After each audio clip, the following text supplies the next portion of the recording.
If you're going through a divorce with a narcissistic spouse, or if you're separating from a toxic relationship of any kind, whether you're dealing with a man or a woman, it's not a good idea to continue to engage in sexual behavior.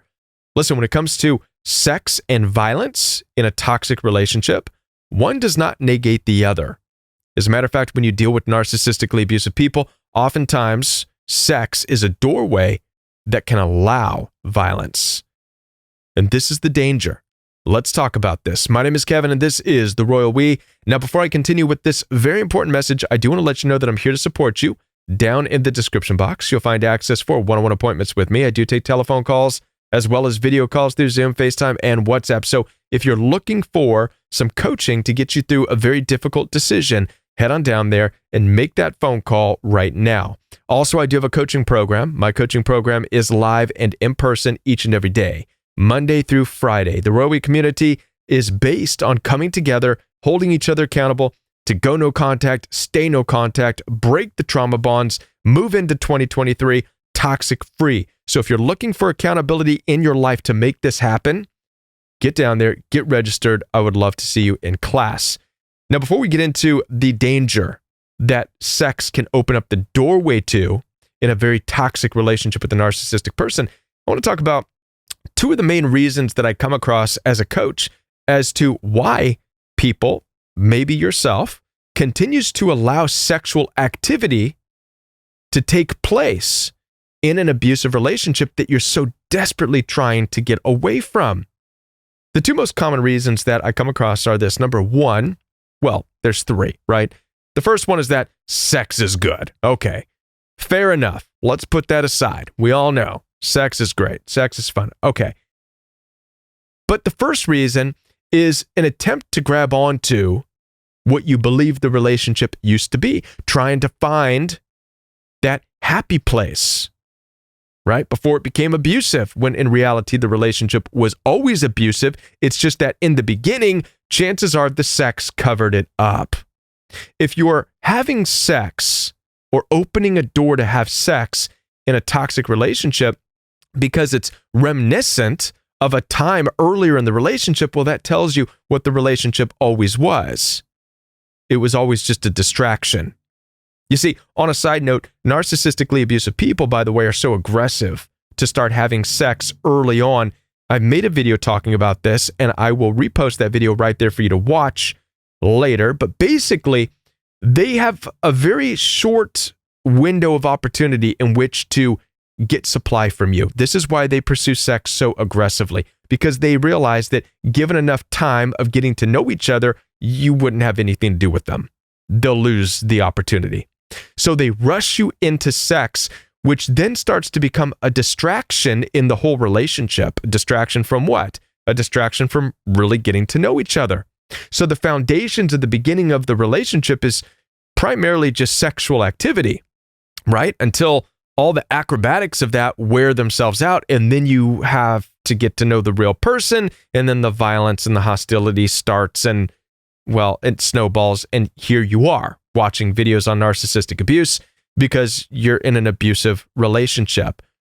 But thinking that you can grab onto the sexual activity, which has always just been a distraction, in order to regain a sense of what you thought the relationship used to be, not a good idea, right? The second reason that people oftentimes continue to stay involved sexually that I have discovered in coaching is because of this idea that sex can somehow transform and change the person. It's still hanging on to hope. The hope that the relationship could be good. Listen, sex is not a transformational experience. Not by any means, right? There's no such thing as transformational sex therapy. If there was, then I wouldn't even be here. Everybody would be in line to get transformational sex therapy, right? To become better people. All beasts of the world are able to have sex. Bears, wolves, lions, deer, doesn't matter what it is, right? And a bear doesn't turn into anything else other than a bear because it has sex. Neither does a violent, abusive, narcissistic person. all you're going to get when you're done having sex with a violent, hostile, aggressive, narcissistic bully is a violent, aggressive, narcissistic bully. And now we're going to get into the dangers and the reasons as to why you shouldn't be continuing to engage in sexual activity. Because once you are done with your sexual session, right, you're going to be disgusted with yourself because you're going to realize that you're there with the same narcissistically abusive person. You're going to feel disgusted. You're going to feel sick to your stomach. But that's not the worst part. Now we're going to get into why sex and violence can be doorways. Why sex can be a doorway to violence. All right? Sex is a boundaryless experience. In order to engage in sex, you have to drop all boundaries. Everything falls. Your castle walls fall down as you stand there, vulnerable, naked, in whatever positions you allow yourself to get into. There are typically no boundaries when it comes to sex. It's invasive. It's intimate. And it's important to understand this. All right?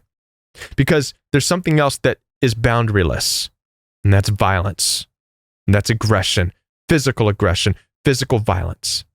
And I'm not telling you this because it's fair or it's just or it's right. I'm telling you this because it is, and it's a part of the nature of psychopathic, narcissistic personalities, and that they cannot differentiate the boundarylessness, if there is such a word, of sex from the boundarylessness of physical violence. Because in their minds, both are physical and both are access to you. So in the mind of a narcissistically abusive person, whether it's a spouse, a boyfriend, or a girlfriend, if they can physically invade your space, if they can physically be invasive in the act of sex, then in their mind, that gives them permission to physically be invasive during an altercation, during a fight. Do you see how that works? Because they perceive that you have no boundaries. That boundaries to them are one and the same. No boundaries in sex, no boundaries in the fight. This is what makes it so dangerous. As I said in the opening part of this video, when it comes to sex and violence in a toxic relationship, one does not negate the other. They coexist. It becomes a doorway. And this is probably the most profound thing that I've realized and stumbled upon in coaching people out of toxic relationships, is that those who have engaged in sexual activity are most likely also engaged in physical altercations of a hostile nature. I would also like to add that the more physically grotesque the acts of sexuality, meaning the more boundary pushing in the sexuality of the relationship, the more boundary pushing in the fighting. The more gross and disgusting the sexual acts, the more gross and disgusting the physical altercations. Do you see how this works? And again, I'm not telling you this because it's right or it's just because it's not. I'm telling you this because it's the reality. And yes, my hope is that as you're watching this, you may start to shift your perception of sexuality and your sexuality and how important it is to you, so that you don't just give it away so freely. So you don't look at your sexuality as something that you just allow somebody easily to have access to aggressively. Because that aggression and that force that enters into your place with no boundaries will always exist under the assumption that you have no boundaries. All right. What are some healthy alternatives to this? If you are in the process of divorcing a narcissistic spouse, whether it's a husband or a wife, and there is already this space where boundaries are crossed, they have been both sexually and in altercations, then use this as an opportunity as you are divorcing to practice your boundaries. And a part of practicing boundaries is discipline.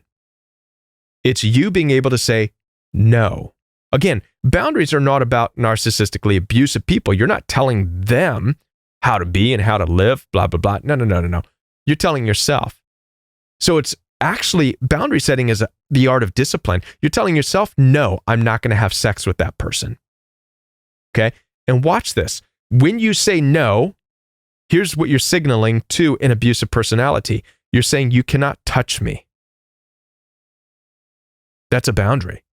You cannot touch me sexually, and therefore you cannot touch me aggressively in any capacity. You cannot touch me, period. There is no sex, and there is no physical touching in altercations. So if you want no more physical altercations, then you must also say no to the invasive acts of sexuality as well. Does this make sense, what I am saying? I know it's a difficult concept because we like to separate the two. We like to think that, oh, sex, if they're violent, they should be able to have sex and not be violent. No. It's all boundaryless. Keep that in mind. But you saying no to that, you coming up with the boundaries and saying no, right? So practice the discipline and say no right off the bat. Learn to say no. No, I'm not having sex with you. No, you're not going to touch me. This is how it translates. No, you cannot touch me. I don't care if we're married at this point.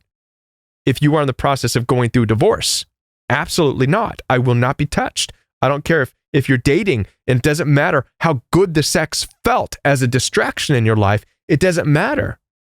All that matters now is you're in the process of getting out, and you understand that allowing them to touch you and invade your boundaries through sex would also then allow an invasion of your boundaries in altercations. So with this knowledge, you practice the discipline to say no. It's no across the board. Do not touch me. If you do, there'll be consequences. All right? Hope that this makes sense to you and why it's so important for you to make a decision. And by the way, as I said before, I do take telephone calls and video calls, appointments. So if you are looking for some coaching to help you with certain decisions that are difficult, schedule some time with me. I'm available for you. Also, I do have the coaching program available as well. Head on down there, get started in the Royal We coaching program. And I'll be back with more videos for you right here on the Royal We. Until I return, check out this video right here, talking once again about why narcissistically abusive people are so aggressive. And I'll be back with more right here on the Royal We.